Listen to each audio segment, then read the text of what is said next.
parece que ser um domingo muito apropriado para isso, né? A gente passou hoje o domingo quase todo envolvendo com refeições, né? Pela manhã, foi um maravilhoso café da manhã. Eu já tinha tomado café em casa, tomei café da manhã de novo lá. Depois almoçamos e foi um almoço delicioso. Aí depois, mais tarde também, eu pude lanchar na casa da irmã Marta. E agora à noite, fechamos com a ceia, que também é uma refeição. É verdade que é uma refeição com elementos bem mais modestos, né? Os elementos aqui são apenas simbólicos. Mas eu quero convidar você a mais uma vez se alimentar essa noite. Mas esse alimento aponta para algo muito mais importante. Na verdade, a instituição da ceia, deixada por Cristo à igreja, é a referência a algo que nós temos que ter muito claro na nossa mente, no nosso coração enquanto cristãos. A gente precisa se alimentar do Evangelho todo dia, toda hora, todo instante. Como você e eu precisamos nos alimentar diariamente para termos vida, para conseguirmos viver, vencer nossos obstáculos, cumprir nossos compromissos. A realidade espiritual usa uma linguagem muito semelhante. A gente tem que se alimentar diariamente para podermos também avançar, crescermos, nos fortalecermos espiritualmente. E eu, antes de comer do pão, beber do cálice com o irmão essa noite, queria chamar sua atenção para um versículo apenas da palavra de Deus. Minha pretensão não é fazer uma exposição longa, nem muito complicada desse texto. Hoje eu não vou fazer uso de um método que eu uso sempre aqui, que é pegar um texto e aplicá-lo, expor ele ponto a ponto, e a gente depois então considerar as aplicações dele. Hoje eu quero fazer uma coisa mais light, mais leve, mais direta. Porque entendo, irmãos, que na noite que a gente celebra a ceia é um sermão. A ceia é o momento em que a gente se apropria da mensagem de Deus para nós, não mais apenas ouvida e falada, mas traduzida, representada de maneira material. Quero que você entenda isso. Quando a gente está aqui essa noite e esses elementos são distribuídos para nós, quem está entregando esses elementos para a gente é ninguém menos do que o próprio Senhor Jesus.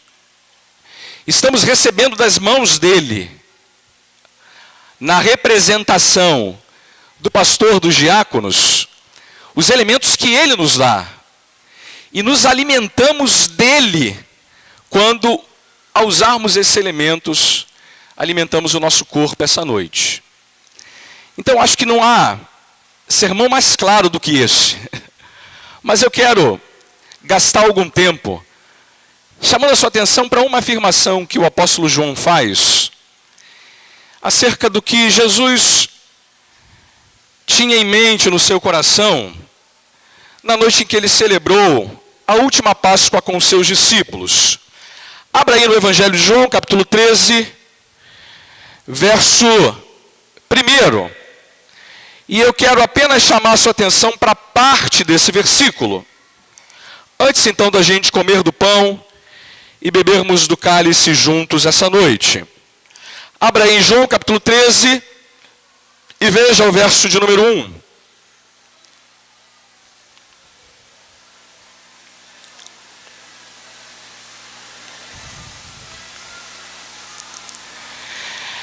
É dito assim aí, na palavra do Senhor, João capítulo 13, verso 1. Ora, antes da festa da Páscoa, sabendo Jesus que era chegada a sua hora de passar deste mundo para o Pai, tendo amado os seus que estavam no mundo, amou-os até ao fim. Ora, antes da festa da Páscoa, João estabelece o momento em que isso acontece. Na festa da Páscoa, uma festa importante lá no calendário judaico, que a gente celebrou aqui no Brasil recentemente. Jesus sabe que está chegando a hora dele de partir, de deixar esse mundo. Lembra que foi na noite da Páscoa, da última Páscoa, que ele inaugurou, celebrou, estabeleceu o memorial da ceia. E ele, sabendo que estava chegando essa hora, João diz que ele tem uma determinação em seu coração. Ele está resoluto, firme, perseverante num propósito. Tendo amado os seus que estavam no mundo, amou-os até ao fim. Tendo amado os seus que estavam no mundo, amou-os até ao fim. Você pode repetir comigo essa frase? Tendo amado os seus que estavam no mundo. Vamos ficar com essa parte final? Amou-os até ao fim. Todos juntos? Amou-os até ao fim. Eu hoje pela manhã fiz uma promessa. Essas promessas de político, né? De promessa e não cumpre, né? Eu prometi que depois do estudo, eu abriria para perguntas e respostas.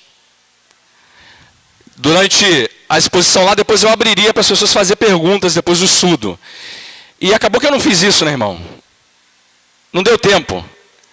O Roberto falou para mim que só tinha mais 5 minutos e eu não consegui fazer mais nada. E aí eu acabei tendo que não abrir para perguntas e respostas. Mas aí depois, eu estava lá conversando com um monte de gente veio fazer pergunta para mim, né? E foi bom, porque significa dizer que as pessoas queriam saber um pouco melhor aquele assunto que eu havia tratado. Eu até vou dizer uma coisa, que se você tem perguntas para me fazer, me procure depois, irmão. Me faça as suas perguntas que eu, podendo, ajudo. Mas durante essas perguntas e respostas que surgiram depois, de maneira mais extraoficial, uma irmã disse assim para mim nessas conversas: pastor, o senhor leu hoje, lá no estudo, um dos versículos mais difíceis que eu encaro e enfrento na Escritura Sagrada. Aquele lá de João, ou melhor, de Mateus 5,44. Amai os vossos inimigos e abençoai os que vos perseguem. Pastor, esse negócio para mim é difícil demais. Eu tenho uma dificuldade enorme com esse verso. E você sabe que o pastor está conversando e o tempo todo pensando em como é que isso pode ser útil para ajudar outros irmãos a aprenderem e a também serem capazes de serem edificados com isso. E eu havia já pensado nesse verso aqui, de João capítulo 13, verso 1. E na hora que ela me fez essa pergunta, eu falei assim: olha, a melhor maneira de entender essa advertência de João, de Mateus 5,44, é entender que esse amor que podemos ter pelos nossos inimigos não é o nosso amor, mas o amor que Jesus já infundiu em nós. E aí eu me dei conta dessa expressão aqui de João capítulo 13, verso 1. Que quando ele estava para partir, ele amou os seus discípulos, amou os que estavam no mundo e amou-os até o fim. Sabe que falar de amor é um negócio complicado, irmãos, complicado. Eu sou uma pessoa que acho que a nossa mentalidade de amor e a nossa definição de amor está muito contaminada por uma percepção falsa, equivocada e contrária à definição da Bíblia de amor. Sempre que a gente ouve a palavra amor, a nossa percepção do termo está misturada com uma percepção muito mais dos filmes, dos romances, das poesias, das cartas de amor, das canções de amor. E veja, não que esse amor não seja bacana, bonito, legal de ser enaltecido e celebrado, mas essa definição de amor que passa pela Grécia, por Platão, por Aristóteles, não tem nada a ver com a definição de amor da Bíblia. Para a Bíblia, amor tem a ver com uma coisa muito, mas muito mais importante e diferente disso. Quando a gente ouve lá o versículo de João, capítulo 13, verso 16, a definição de amor ali não tem nada a ver com essa linguagem de Hollywood, linguagem da canção, da poesia. Deus amou o mundo de tal maneira que fez o quê, irmãos? Deu o seu Filho unigênito. O amor da Bíblia é um amor concreto, que tem muito pouco a ver com esse amor romantizado. Mas o segundo problema de falar de amor é que a gente pode conhecer o amor de Deus, mas nunca conhecê-lo completamente. Deixa eu tentar provar isso lendo um outro texto de Efésios capítulo de número 3, versículos 17 e 18. Efésios capítulo 3, versos 17, 18 e 19. É dito assim: e assim habite Cristo no vosso coração pela fé, estando vós arraigados e alicerçados em amor. E aí o texto completa: a fim de poder compreender com todos os santos qual é a largura e o comprimento e a altura e a profundidade. E veja o verso 19: e conhecer o amor de Cristo, que excede todo o entendimento, para que sejais tomados de toda a plenitude de Deus. Preste atenção na afirmação que parece contraditória no verso 19. E conhecer o amor de Cristo, que é o que, irmãos? Algo que excede todo o entendimento. Então, eu tenho aqui uma observação a fazer, né? O amor de Cristo pode ser conhecido, mas ele só pode ser conhecido em parte, porque ele excede todo o entendimento. Não é só um amor que não se define nesses termos românticos, mas é também um amor que excede todo o entendimento. É curioso, amados, que Paulo quer que a gente conheça esse amor e toda a plenitude desse amor. Você sabe qual é o tamanho do universo criado por Deus? Os cientistas dizem que uma ponta a outra do universo, ele tem a largura ou o comprimento de 100 bilhões de anos-luz. Sabe o que significa isso? Que se você pegasse hoje uma nave, uma espaçonave, e partisse de uma ponta, você levaria 100 bilhões de anos para ir de uma ponta a outra, caminhando na velocidade da luz, que é de 300 mil quilômetros por segundo. Sabe que físico sabe dessas coisas, né? Se você fosse de um ponto a outra do universo, você levaria 100 bilhões de anos caminhando na velocidade da luz para ir de uma ponta a outra do universo. O amor de Deus, com a sua plenitude, largura, profundidade e altura, não cabe dentro do universo todo que ele criou. Porque esse Deus excede em todo entendimento, excede em toda a profundidade, largura, comprimento, altura, a sua própria criação. E por ser o ser infinito que ele é, o amor dele jamais pode ser medido, limitado, entendido, compreendido, conhecido de maneira plena e completa. Por isso que eu gosto dessa afirmação de João capítulo 13, verso 1. Porque nela, João está tentando chamar a nossa atenção para um pedacinho desse amor, para uma minúscula apresentação desse amor. E esse amor que ele coloca como algo que define tudo que ele vai dizer nos próximos capítulos de João, diz 3 coisas sobre a pessoa e a obra de Jesus em prol dos pecadores em termos de amor. Ele diz assim, olha, enquanto ele estava no mundo, ou melhor, enquanto ele estava para passar desse mundo para o Pai, tendo amado os seus que estavam no mundo, amou-os até o fim. E eu queria que você se preparasse para comer do pão, beber do cálice.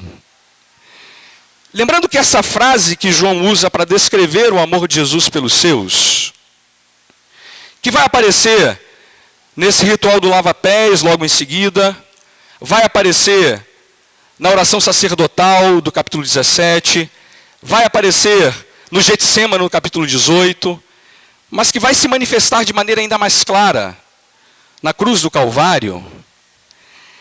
Esse amor que ama até o fim deve ser entendido por nós sob 3 perspectivas que eu queria rapidinho enumerar aqui. Primeiro deles é que esse amor é inclusivo. Amar e amar até o fim é a lembrança de que Jesus nos amou durante todas as etapas da sua obra redentora. Tudo que ele fez em prol de nós foi movido pelo seu amor. Não há nenhuma etapa daquilo que ele consumou a nosso favor sem o amor. E ele nos amou porque ele quis nos amar. Todas as etapas, desde a planificação do plano redentor, lá na eternidade, da humilhação, da manjedoura, da rejeição, do escárnio, dos maus tratos, das bofetadas. Ele amou até o fim. E amou em cada uma dessas etapas, em cada um desses momentos. Nada do que ele fez por aqueles que estavam no mundo, por nós enquanto seus discípulos e seu povo, deixou de ser motivado por amor. A manjedoura, a cruz, o Calvário, a morte, ele amou e amou até o fim. Esse é um amor também inesgotável, irmãos. A expressão amar até o fim aqui é lembrança de que esse amor não tem limites. Eu, quando era ainda seminarista e vinha aqui na igreja, eu lembro de uma música que o pessoal de um dos grupos da igreja cantava, que era assim: Deus nos ama mais que tudo. E por esse amor que do céu desceu e lá na cruz por nós morreu. Deus nos ama mais que tudo. A ideia aqui, irmãos, é de que esse amor não teve nada que o fizesse voltar atrás. É amar para amar até o fim. João está olhando aqui, amados, para...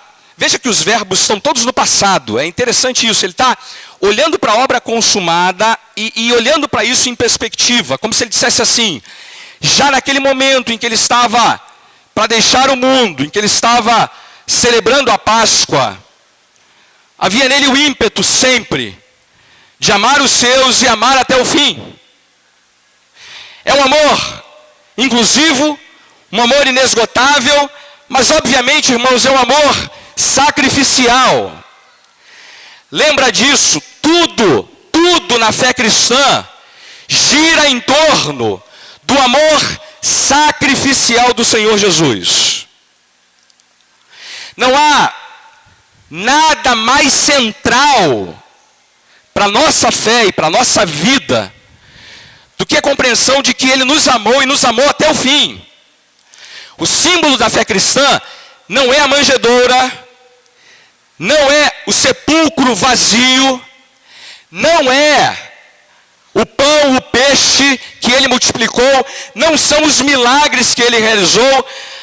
A centralidade da nossa fé está em torno do amor que sacrifica-se a si mesmo em prol de pecadores como nós. É por isso que a gente celebra a cruz. Porque na cruz, Jesus nos ama e nos ama até o fim. Nos ama a ponto de Ele mesmo se fazer pecado por nós, dele mesmo se fazer maldição por nós, dele mesmo se fazer maldito por nós, para que nele fôssemos feitos justiça de Deus. É um amor que não mede esforços algum para cumprir por aqueles que são objetos desse amor o bem que eles não podem fazer por si mesmos. Antes de você então comer do pão e beber do cálice essa noite, eu queria que você lembrasse que você está comendo do pão, bebendo do cálice, porque Jesus nos amou até o fim. Que é porque Ele, tendo nos amado, levou a cabo, levou à morte, levou ao sacrifício dele mesmo, por amor de nós. Ele se entregou de maneira plena e completa para que eu e você pudesse experimentar de fato o que significa ser amado.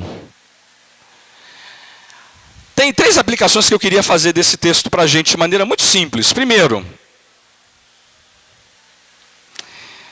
esse amor que ele teve por nós, ele sempre terá até o fim.